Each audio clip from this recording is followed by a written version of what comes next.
The intrigue and turmoil around the leaks of Michael Flynn's conversations with the Russian ambassador to the U.S. has a potential impact in this country.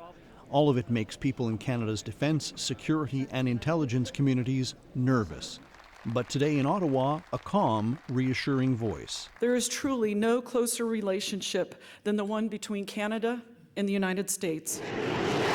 The U.S. and Canada have shared air defense over North America for 6 decades, and General Lori Robinson went out of her way several times to reassure her audience of defense officials and commentators. The United States and Canada maintain one of the strongest partnerships known to mankind.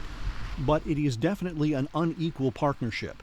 Canada is heavily dependent on the U.S. for both defense and intelligence. This country gets more security information from the U.S. than it gives. It was the Americans who tipped off the RCMP to the presence of Canadian Navy spy Jeffrey Delisle, as well as an ISIS-inspired terror plot last summer.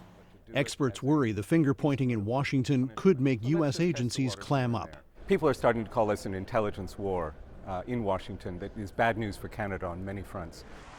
In particular, it could be bad news for Canadian officials who want to be kept in the loop about Russia's global intentions. Under Donald Trump, U.S. intelligence may be more reluctant to share its insight. Being in the dark may force Canada to rethink whether it needs its own foreign intelligence service. If the United States starts to restrict this access and damage the comfortable assumptions that we've lived with, then we're going to have to respond to that.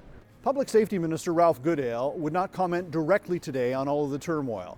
However, he did say that the intelligence sharing nations, known as the Five Eyes community, will meet later this year.